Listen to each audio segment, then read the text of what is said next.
Selamat malam, salam sejahtera. Terima kasih karena bersama dengan saya di Nazilin Unity Channel.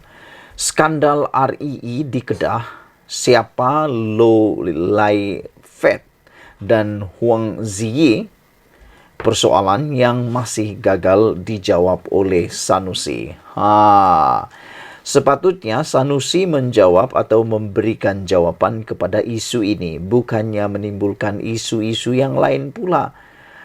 Beberapa hari yang lepas, beberapa jam yang lepas, Sanusi pula menimbulkan tentang kononnya dia ada senjata api, pistol di dalam kereta dalam 24 jam. Selain itu, dia juga mengatakan bahawa ada rancangan, sudah dirancang, dia ditangkap 6 bulan yang lalu lagi, kata Sanusi.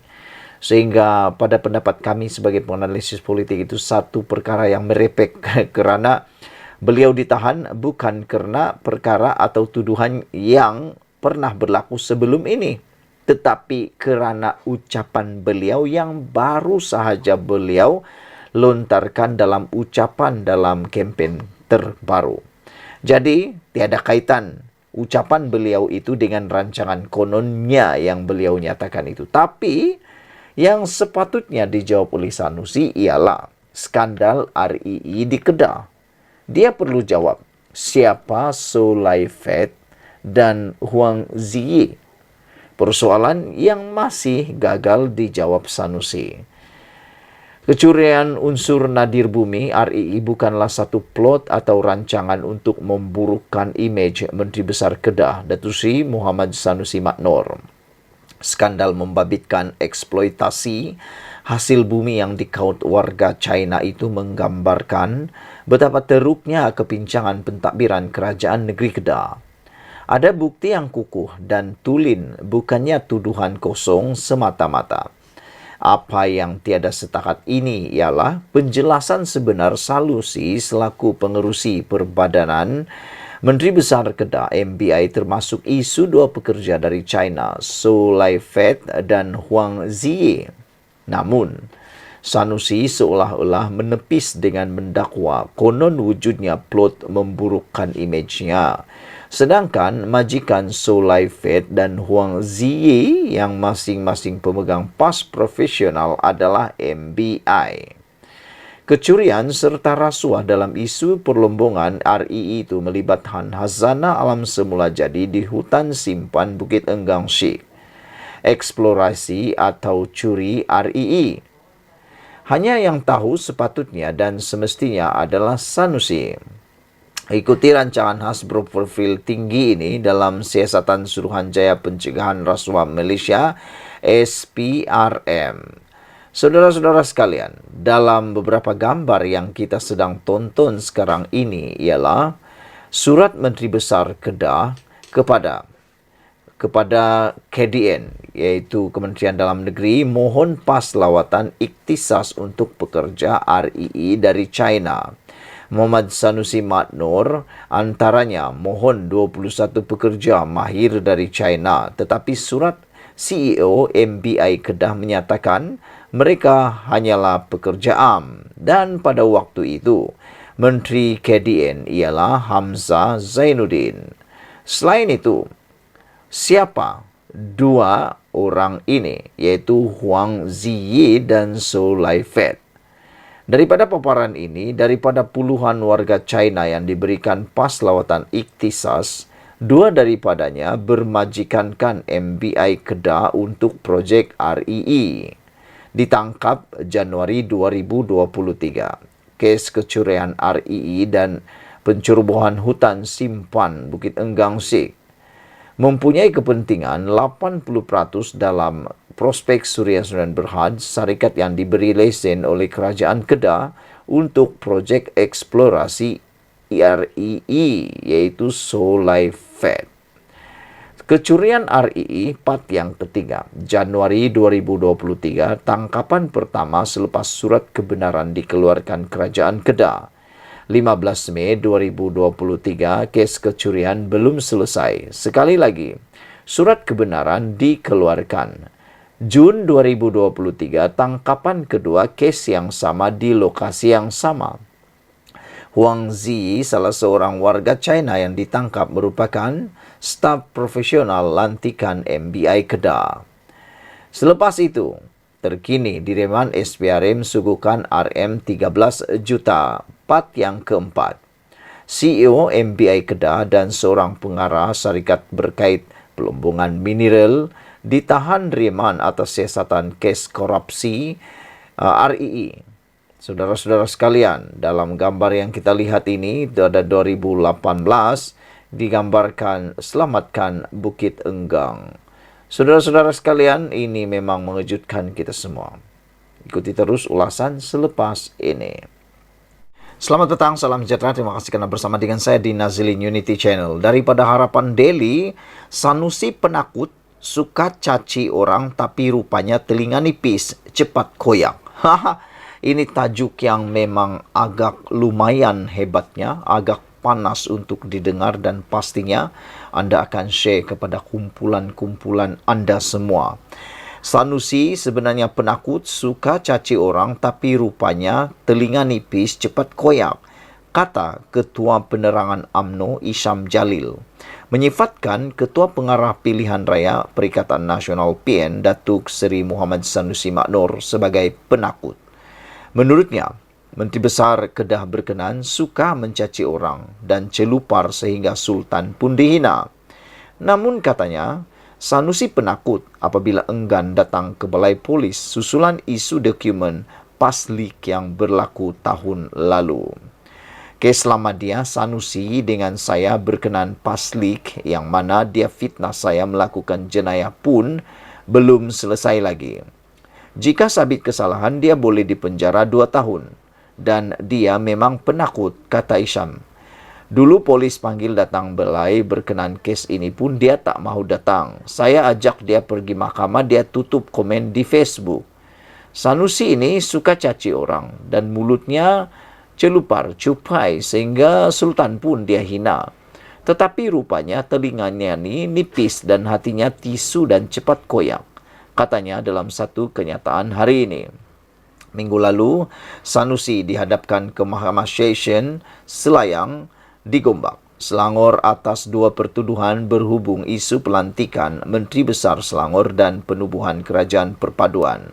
Dan kemarin juga, saudara-saudara sekalian, Sanusi mendedahkan beliau memiliki pistol 24 jam di dalam kereta. Sanusi dedah ada pistol dalam kereta 24 jam. Beliau mendedahkan dalam keretanya sepanjang masa ada pistol sebagai langkah keselamatan. Adakah isu ada pistol dalam kereta ini juga ada kaitannya dengan pendedahan ataupun pendadahan daripada Isham Jalil ini yang menyifatkan Pengarah Pilihan Raya Perikatan Nasional PN itu, iaitu Datuk Seri Muhammad Sanusi Maknor, memang terbukti sah penakut.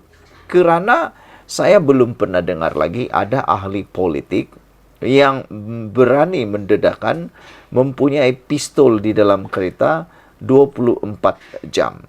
Adakah ini juga membuktikan, mengesahkan bahawa memang Sanusi ialah seorang yang penakut ataupun dia benar-benar suka caci orang tapi rupanya memiliki telinga nipis, cepat koyak? Ini yang dibuktikan oleh Isham Jalil.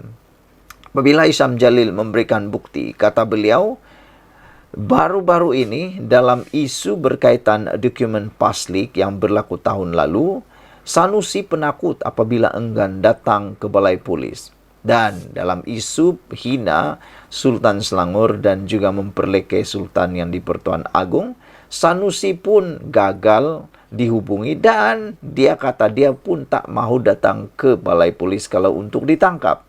Jadi kalau dengan demikian, adakah memang sah Sanusi ini penakut sehingga tidak berani datang untuk ke Balai Polis? Kata Isham lagi, kes lama dia, Sanusi dengan beliau berkenan paslik yang mana dia fitnah saya melakukan jenayah pun belum selesai lagi, kata beliau. Jika sabit kesalahan, dia boleh dipenjara 2 tahun. Dan dia ni memang penakut, kata Isham. Dulu polis panggil datang ke balai berkenan kes ini pun, tentang kes paslik, dia pun tak mahu datang. Saya ajak dia pergi mahkamah, dia tutup komen di Facebook. Sanusi ini suka caci orang dan mulutnya celupar, sehingga Sultan pun dia hina, tetapi rupanya telinga Sanusi ini nipis dan hatinya tisu dan cepat koyak, katanya dalam satu kenyataan hari ini. Minggu lalu, Sanusi dihadapkan ke Mahkamah Sessions Selayang di Gombak, Selangor atas 2 pertuduhan berhubung isu pelantikan Menteri Besar Selangor dan penubuhan Kerajaan Perpaduan. Ikuti terus ulasan selepas ini, tapi sebelum itu jangan lupa tinggalkan komen Anda dalam ruangan komen kali ini. Adakah Anda juga sependapat dengan Isyam Jalil bahwa Sanusi sebenarnya adalah seorang yang penakut, suka caci orang, tapi rupanya telinga nipis cepat koyak? Kita jumpa lagi. Bye-bye. Selamat petang, salam sejahtera. Terima kasih karena bersama dengan saya di Nazlin Unity Channel. Petang ini satu kejutan luar biasa, tangkapan luar biasa dibuat oleh polis Diraja Malaysia di Kedah. Pastinya kejutan ini dan tangkapan ini membuatkan semua orang yang ada di Kedah tergempar dan nak tahu siapa sebenarnya yang terlibat dan siapa dalangnya. Hari ini disahkan polis Pulau Pinang menyerbu makmal dada di Kedah. Mengejutkan kita pula. Ada makmal dada di Kedah. Ini memang luar biasa.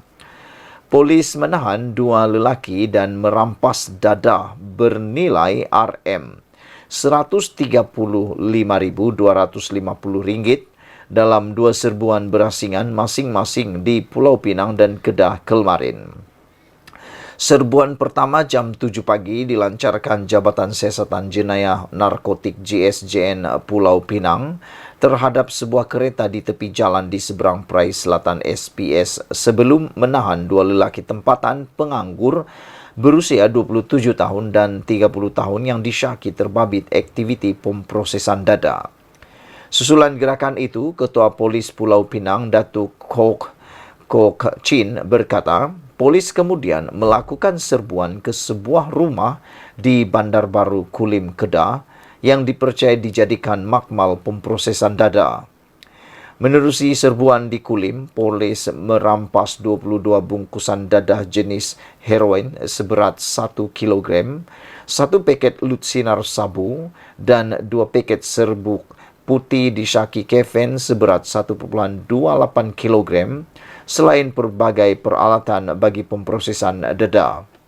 Hasil ujian saringan air kencing mendapati suspek yang ditahan positif methamphetamine dan amphetamine serta mempunyai rekod berkait jenayah dan dada. Katanya pada sidang media di Ibu Pejabat Polis Kontijen IPK Pulau Pinang di sini hari ini. Kok Chin berkata, hasil risikan mendapati sindiket berkenan aktif sejak awal tahun ini dengan menerima bekalan dari negara jiran dan memprosesnya untuk pasaran tempatan. Jumlah keseluruhan dadah yang dirampas boleh digunakan 20,000 penagih. Kedua-dua suspek ditahan reman 7 hari sehingga 28 Julai untuk siasatan mengikut Seksyen 38B Akta Dadah Berbahaya 1952, katanya lagi. Saudara-saudara sekalian, ini adalah kejutan paling besar yang berlaku di Malaysia hari ini. Apabila polis Pulau Pinang berjaya menyerbu sebuah makmal dada di Kedah. Dan ini adalah tangkapan yang paling mengejutkan kita. Sekian dulu untuk kali ini. Jangan lupa share video ini, tekan butang subscribe, dan sila komen dalam ruangan komen Anda berkaitan dengan tangkapan polis, serbuan polis terhadap makmal dadah yang ada di Kedah ini. Kita jumpa lagi. Bye-bye. Selamat malam, salam sejahtera. Terima kasih karena bersama dengan saya di Nazlin Unity Channel. Tahukah Anda bahwa tindakan Hamzah Zainuddin kononnya mahu mendedahkan surat permohonan atau permintaan Saifuddin untuk membatalkan keputusan pemilihan PKR sebenarnya hanya akan membuatkan Hamzah terciduk sendiri, terkedus sendiri, dan terkena batang hidung sendiri. Atau dengan kata lain, meludah ke langit, kena muka sendiri. Ini karena semasa permohonan tersebut diberikan, dinyatakan adalah Hamzah Zainuddin pada waktu itu ialah Menteri Dalam Negeri, Maka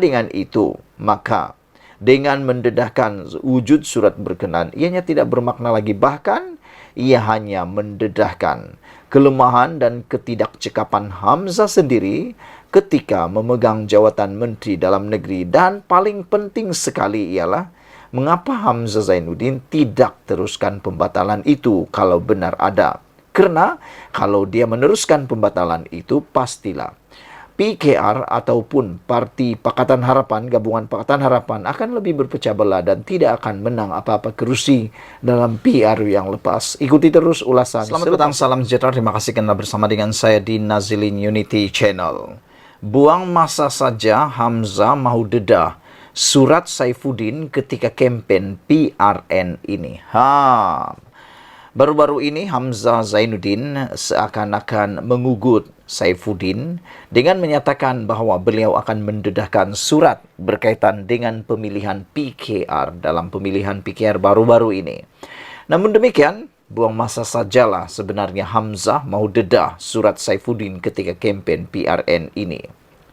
Walaupun sudah dinafikan, bekas Menteri Dalam Negeri Hamzah Zainuddin nampaknya tetap berkeras mahu mendedahkan surat daripada Setiausaha Agung PKR Saifuddin Nasution Ismail yang didakwa dihantar kepadanya konon bagi meminta pemilihan PKR yang lalu dibatalkan. Hamzah memberitahu pemberita di Tanjung Karang malam tadi bahwa beliau akan mendedahkan surat itu dalam kempen PN di Kedah tidak lama lagi. Itu tunggu, saya katakan bersiri, kata Hamzah. Saya cakap dengan orang Kedah bahwa saya akan turun kembali ke Kedah dan saya akan tunjuk surat yang dia hantar pada saya, katanya lagi. Berikutan pendedahan Hamzah bahwa Saifuddin pernah menghantar surat kepadanya meminta agar pemilihan PKR dibatalkan. Setiausaha Agung PKR itu yang kini merupakan Menteri Dalam Negeri segera menafikannya dan menyifatkan dakwaan Hamzah terhadapnya tidak lebih hanya sekadar kenyataan politik semata-mata. Saifuddin berkata, jika beliau mahu membatalkan keputusan pemilihan parti tahun lalu itu, beliau boleh melakukannya dengan dua jawapannya kepada Jabatan Pendaftaran Pertubuhan ORS apabila badan itu mengeluarkan dua surat tunjuk sebab kepada PKR.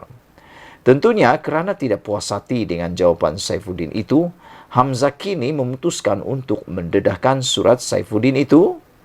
Perlukah Hamzah berbuat demikian? Sekarang adalah waktu kempen PRN dan sebarang ucapan atau pendedahan ketika kempen ini seharusnya boleh membantu PN ke arah memperoleh undi. Malangnya, tindakan Hamzah membuat dakwaan tentang wujudnya surat Saifuddin kepadanya itu langsung tidak membantu PN memperoleh undi tambahan daripada rakyat Kedah. Apa kaitan surat itu dengan PRN dan kepada rakyat Kedah? Hamzah patut mencari isu lain jika ingin menambahkan undi kepada PN yang kini semakin terjejas. Berikutan onar Sanusi Maknur, Menteri Besar Kedah, yang memperlekeh raja-raja sehingga didakwa di mahkamah. Selain isu nadir bumi yang dijangka lebih banyak tangkapan akan dilakukan oleh pihak berkuasa. Lagi pula, isu pemilihan dalam PKR telah selesai dan meskipun Saifuddin kalah kepada Rafizi Ramli bagi pemilihan jawatan timbalan presiden, kedua-dua pemimpin berkenan telah memilih untuk bersatu serta sama-sama bekerja keras untuk kemenangan PH pada PRU 15 lalu. Disebabkan kesediaan mereka melupakan isu pemilihan tersebut dan kedua-duanya saling bekerja keras, itulah yang sebahagiannya menyumbang kepada kemampuan PH memenangi 82 kerusi, yaitu paling tinggi berbanding PN dan juga BN. Kini juga Saifuddin dan Rafizi bersama-sama anggota Jemaah Menteri dan mereka saling fokus serta melengkapi untuk terus memperkukuh parti dan berkhidmat untuk negara. Maka dengan itu, langsung tidak relevan sebenarnya untuk Hamzah Zainuddin bercakap mengenai surat itu. Selain tidak relevan, adalah membuang masa juga bagi Hamzah bercakap tentang surat itu pada ketika ini, Kerana Saifuddin dan Rafizi tidak pernah memanjangkan isu pemilihan itu sebaik ianya berakhir. Tambahan lagi, yang salahnya dalam hal ini, jika benar Saifuddin ada menulis surat kepadanya meminta pemilihan PKR itu dibatalkan, ialah Hamzah sendiri. Kenapa beliau tidak membatalkan saja pemilihan PKR kalau benar perkara itu yang diminta oleh Saifuddin? Bukankah jika pemilihan PKR itu dibatalkan, parti itu akan jadi lebih berpecah belah dan PH tidak mungkin mampu menang sehingga 82 kerusi parlimen pada PRU 15 lalu. Oleh kerana beliau sendiri enggan membatalkan pemilihan PKR, mendedahkan wujud surat berkenan ketika ini sudah tidak bermakna apa-apa lagi. Ia malah hanya mendedahkan kelemahan dan ketidakcekapan Hamzah sendiri ketika memegang jawatan Menteri Dalam Negeri. Saya ulang sekali lagi, ia malah hanya mendedahkan kelemahan dan ketidakcekapan Hamzah sendiri ketika memegang jawatan Menteri Dalam Negeri. Ikuti terus ulasan selepas ini. Selamat petang, salam sejahtera. Terima kasih kerana bersama dengan saya di Nazilin Unity Channel. Sanusi merepek lagi. Hahaha. Biasalah, Sanusi ini memang satu ikon yang sudah digelar sebagai ikon suka bercakap. Suka bercakap dan juga luar biasa. Ini kali ini daripada Sabudin.com mengatakan bahawa Sanusi merepek lagi. Kalau benar komplot menangkapnya dirancang 6 bulan lalu, adakah ini bermakna beliau merancang perlekeh raja juga bermula sejak 6 bulan lalu? Persoalan ini memang cukup panas dan cukup kontroversi, tetapi cukup untuk membuka mata dan minda anda. Menteri Besar Kedah Muhammad Sanusi Maknor yang sedang berdepan kes mahkamah bawa akta hasutan kerana memperlekeh serta mempertikai kebijaksanaan yang di-Pertuan Agong dan Sultan Selangor, kini tampil dengan teori baru yang benar-benar mengarut serta merepek. Beliau mendakwa rancangan untuk menangkapnya dan menjejaskan kredibilitinya sudah bermula sejak 6 bulan lalu. Plot untuk tangkap saya sudah dirancang sejak 6 bulan lalu. Saya tahu dah, saya ada intelijen saya. Jumpa orang tu pesan, jaga-jaga ada orang nak buat sesuatu kepada saya. Untuk keselamatan, saya ada pistol dalam kereta 24 jam. Ada 2 kolopak, 14 peluru 1 kolopak. 24 jam berjaga-jaga. Takut orang buat jahat. Orang tak buat jahat, saya tak buat jahat pada orang, kata Sanusi. Ini kalau didedahkan ataupun ucapan ini didengar oleh maci-maci, paci-paci, aki-aki, atuk-atuk, datu-datu, nenek-nenek, pasti mereka akan percaya dengan apa yang dikata oleh Sanusi. Tapi pada pendapat saya tidak berapa percaya. Saya tak berapa percaya Sanusi mempunyai pistol di dalam kereta 24 jam. Kalau dia kata 12 jam, saya percaya. Tapi kalau 24 jam, makna kata pistol itu sentiasa ada di kereta. Bagaimana dia masuk dalam rumah, takkan dia nak tinggalkan pula pistol itu di dalam kereta. Itu yang saya tak percaya. Anda bagaimana? Sudah 6 bulan kawan-kawan pesan. Yang penting, tangkap garis saya. Jatuhkan moral dan hilang kredibiliti. Selepas itu, ceramah orang tak dengar lagi. Kerana saya sudah dimalukan dengan tangkapan, katanya, ketika berucap di sebuah ceramah PN di Kuala Ketil, Kedah semalam seperti dipetik berita harian. Mari hang, dengar baik-baik ini. Anda dengar baik-baik, mai sini. Aku nak cerita pada kamu semua apa yang diceritakan oleh Sabudin. Cuba kita fikir baik-baik. Cuba kita fikir betul-betul logik atau tidak dakwaan Sanusi itu. Harus kita ingat, pendakwaan terhadap Sanusi adalah berkaitan ucapannya yang menyentuh kebijaksanaan serta keistimewaan Agong dan Sultan Selangor. Beliau seterusnya ditahan pada jam 3 pagi untuk dibawa ke IPD Selayang. Seterusnya diiringi polis ke Mahkamah Selayang untuk berdepan pendakwaan. Berikutan panggilan telefon daripada polis tidak dijawabnya, malah direjeknya. Pendakwaan dan tangkapan terhadapnya bukan kerana menyerang Perdana Menteri, timbalan Perdana Menteri, mana-mana menteri atau lain-lain figura politik di negara ini. Sekali lagi ditekankan, pendakwaan dan tindakan menahannya pada jam 3 pagi adalah berkaitan ucapannya, berkaitan raja-raja dan bukan kepada mana-mana pemimpin politik. Dengan itu, di mana logiknya bila Sanusi mendakwa ada rancangan atau komplot untuk menangkapnya sejak 6 bulan dulu lagi? Beliau didakwa di mahkamah dan ditahan hanyalah kerana ucapan yang dibuatnya baru-baru ini. Sebagaimana banyak ucapannya yang merepek dan merapu, dakwaan terbaru ini juga sama kategorinya. Kalau benar sudah ada rancangan untuk menangkapnya sejak 6 bulan dulu, tentulah kesnya bukan berkaitan singgungannya terhadap raja-raja, tetapi berdasarkan kes lain yang ada kaitan dengan politik. Dakwaan Sanusi itu hanya boleh dikira sahih jika beliau sebenarnya memang sudah merancang untuk memperlekeh serta mempertikai kebijaksanaan agung dan Sultan Selangor sejak lebih 6 bulan sebelum ini lagi. Mana tahu, entah-entah sejak 6 atau 7 bulan dulu lagi, Sanusi sudah ada perancangan demikian. Jika tidak, mana mungkin ada rancangan untuk menangkap bermula sejak 6 bulan dulu lagi, sebagaimana didakwanya itu. Apapun, seperti kata Anwar Ibrahim semalam, kamu cerca raja, itu nasib kamulah. Anwar kata, kalau benar dia nak tangkap, sudah lama dah tangkap. Tapi oleh kerana Anwar Ibrahim tidak berdendam, oleh kerana Anwar Ibrahim tidak mau menggunakan undang-undang sewenang-wenangnya, kerana Anwar Ibrahim kata, itu ialah keluhuran perlembagaan dan kedaulatan undang-undang. Anwar Ibrahim kata, saya tak akan guna akta hasutan apalagi untuk tangkap. Saya hanya akan guna saman fitnah, kata Anwar. Tapi oleh kerana kamu cerca raja, itu nasib kamulah, kata Anwar Ibrahim. Seperti juga yang dinyatakan oleh timbalan Perdana Menteri dan juga Menteri Keselamatan Dalam Negeri. Mereka kata, berani buat, berani tanggunglah. Siapa suruh kan? Padanlah muka, kata Anwar Ibrahim. Kamu cerca raja, itu nasib kamulah. Sekian dulu untuk kali ini. Jangan lupa tinggalkan komen dan tekan butang subscribe. Kita jumpa lagi. Bye-bye. Selamat petang, salam sejahtera. Akhirnya, rahasia besar Sanusi dibongkar.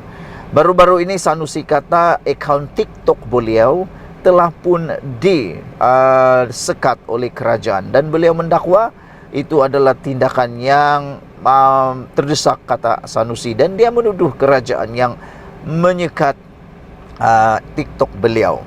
Namun Saifuddin Nasution Ismail telah memberikan kata dua. Beliau kata bukan kerajaan yang buat, kerana kerajaan banyak lagi kerja yang lain selain daripada menyekat. Dan pula syarikat itu adalah dalam kelolaan sendiri TikTok, bukannya milik kerajaan. Jadi TikTok punya undang-undang yang tersendiri. Akhirnya petang ini kita ketahui rupa-rupanya ini sebab akaun TikTok Sanusi disekat. Yang tak pernah Sanusi kata dan tak pernah Sanusi bongkarkan dan akui. Tapi akhirnya didedahkan sendiri oleh Menteri Komunikasi dan Digital, yaitu Fahmi Fadzil. Rupa-rupanya ini puncanya. Papar kapak dan keris adalah punca akaun Sanusi disekat TikTok. Memanglah, kita sebagai content creator, kita tahu tentang undang-undang term and condition di dalam mana-mana media sosial. Tapi tak tahulah Sanusi pernah baca ke tidak dia punya syarat dan kondisi dia. Kita pun tak tahu. Mungkin itu sebabnya dia lakukan ini, sebab dia tak tahu. Rupa-rupanya kata Menteri Komunikasi dan Digital Fahmi Fadzil, beliau berkata ia jelas melanggar garis panduan komuniti platform TikTok seakan-akan menonjolkan ugutan jenayah. Mana-mana media sosial, sama ada Facebook, TikTok, YouTube dan yang Instagram yang saya tahu, apabila anda menunjukkan, memaparkan perkara-perkara yang membawa unsur keganasan, unsur-unsur keganasan seperti senjata api, kapak, keris, parang, pedang dan sebagainya yang tidak mempunyai apa-apa nilai pengajaran, ianya melanggar garis panduan komuniti. Apalagi kalau dalam TikTok. Papar kapak dan keris, puncak akaun rasmi Sanusi Nor disekat TikTok baru-baru ini, kata Menteri Komunikasi dan Digital Fahmi Fadzil. Jadi rupa-rupanya Sanusi tersilap. Bukan kerajaan yang menyekat akaun TikTok Sanusi, tetapi TikTok sendirilah yang menyekat kerana tindakan Sanusi yang buta undang-undang platform TikTok. Kalau Sanusi tidak buta undang-undang akaun TikTok, pasti beliau sedar perbuatan memaparkan kapak dan keris itu melanggar undang-undang atau melanggar garis panduan komuniti platform TikTok. Kata Fahmi Fadzil, paparan itu jelas melanggar garis panduan komuniti platform media sosial itu seakan-akan menonjolkan ugutan jenayah. Baru-baru ini ada usaha menimbulkan rasa gusar apabila ada seorang tokoh politik ditahan polis. Semasa individu ditahan pihak berkuasa, saya difahamkan pada awal pagi atau tengah malam pada hari sama telah tersebar di TikTok di mana beberapa lelaki duduk di sebuah meja bersama peranti atau telefon pintar dengan gambar individu tersebut. Di satu sudut senjata terdapat senjata, kapak dan keris.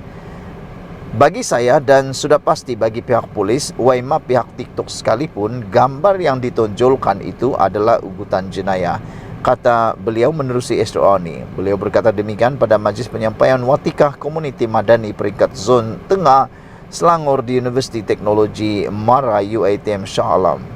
Fahmi sekali lagi menekankan tanpa seberang arahan pihak TikTok memadam konteks berkenan. Sanusi yang juga Ketua Pengarah Pilihan Raya Perikatan Nasional PN dan PAS Pusat mendakwa akaun TikTok disekat. TikToknya disekat sekaligus menyifatkan tindakan itu sebagai usaha menghalang kemarahan berkempen secara maya menjelang PRN 12 Ogos. Namun dakwaan itu disangkal Menteri Dalam Negeri Saifuddin Nasution Ismail bahawa kerajaan tidak mempunyai kuasa menyekat mana-mana akaun TikTok. Beliau menjelaskan aplikasi sosial TikTok bukan milik kerajaan tetapi sebuah syarikat teknologi dari China. Yang itu betul. Dan kita harap apa yang telah didedahkan ini membuka mata dan membuka hati orang-orang yang tak percaya lagi. Sekian, Malaysia kita punya, kita jaga sama-sama, cintai Malaysiaku. Bye-bye. Selamat petang, salam sejahtera. Ini pastinya satu lagi berita paling mengejutkan Muhyiddin Yassin Perikatan Nasional. Dan pasti saya rasa ini akan menjadi tonik. Dia akan menjadi titik permulaan kemenangan besar kepada Anwar Ibrahim.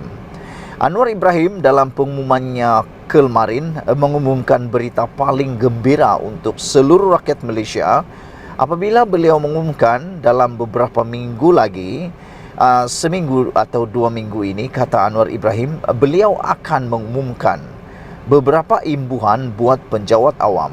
Wah, ini pasti perkara ditunggu-tunggu oleh semua penjawat awam.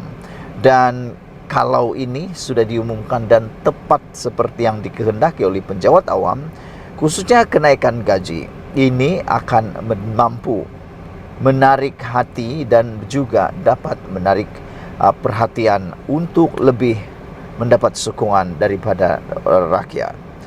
Walau bagaimanapun tindakan Anwar Ibrahim ini, saya fikir akan memancing sekali lagi komen daripada Mahathir Mohamad dan juga Muhyiddin Yassin. Perdana Menteri Datuk Seri Anwar Ibrahim akan mengumumkan beberapa imbuhan tetap kepada penjawat awam dalam tempoh seminggu 2 lagi. Anwar yang juga Menteri Keuangan berkata, beliau akan mempengerusikan mesyuarat pengurusan pertama pelarasan skim gaji itu minggu depan. Wah, kalau ada pelarasan gaji, memang inilah yang ditunggu-tunggu oleh penjawat awam. Saya fikir pendekatan lama skim pelarasan gaji perlu dirombak. Tunggu pengumuman dan sedikit penyesuaian dalam tempoh seminggu atau 2 minggu lagi, katanya. Beliau berkata demikian ketika berucap pada program Cakna Madani bersama pegawai perkhidmatan pendidikan Kementerian Pendidikan di Kampus Kesihatan Universiti Sains Malaysia, Kubang Krian di Kota Bahru hari ini, yang turut dihadiri Menteri Pendidikan Fadila Siddiq. Pada 13 Julai lepas, Perdana Menteri berkata, skim gaji penjawat awam akan disaran dinaikkan secara berperingkat berdasarkan keupayaan ekonomi negara, dan cadangan itu akan dikemuka dalam mesyuarat dengan Ketua Setiausaha Negara Tan Sri Muhammad Zuki Ali serta Ketua Pengarah Perkhidmatan Awam Datuk Dr. Zulkifli Muhammad sebelum pilihan raya negeri pada 12 Ogos ini. Mengulas lanjut, Anwar berkata, ganjaran munasabah dan adil adalah akan diberikan kepada penjawat awam di negara ini berikutan tiada kenaikan dalam tempoh yang agak lama. Ini maksudnya ada clue sudah yang kita terima bahawa akan ada pelarasan gaji. Pelarasan ini dilakukan untuk meningkatkan skim gaji guru dan penjawat awam yang lain, sekaligus bagi mengurangkan jurang perbezaan skim gaji, kata Anwar Ibrahim. Jadi ini adalah berita baik untuk seluruh guru yang ada di seluruh Malaysia. Ianya untuk meningkatkan pelarasan ini dilakukan untuk meningkatkan skim gaji guru dan penjawat awam, kata Anwar Ibrahim. Ini bukan sebab nak pilihan raya negeri, tetapi saya mahu dikenali sebagai Anwar yang prihatin, kata beliau lagi. Perdana Menteri turut menegaskan bahawa beliau akan terus memerangi rasuah dan menghentikan amalan mencuri harta rakyat. Saya akan terus cakap mengenai tata kelola dan rasuah. Saya akan perang habis-habisan.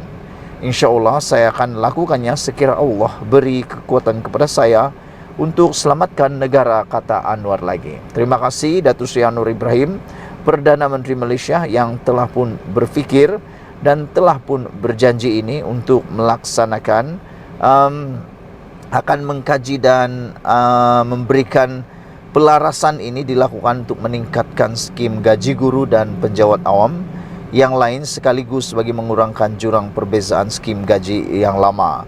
Ini bukan sebab pilihan raya, tapi saya mahu dikenali sebagai Anwar yang prihatin, kata Anwar Ibrahim. Selain itu, beliau berkata ganjaran munasabah dan adil akan diberikan pada penjawat awam di negara ini berikutan tiada kenaikan dalam tempoh yang agak lama. Ia benar, sudah berapa lama gaji, skim guru dan para penjawat awam tidak pernah diselaraskan, dan ianya patut mendapat perhatian segera kerana sudah ada banyak perubahan besar dalam negara ini. Sekian dulu untuk kali ini. Tinggalkan komen anda. Kita jumpa lagi. Bye-bye.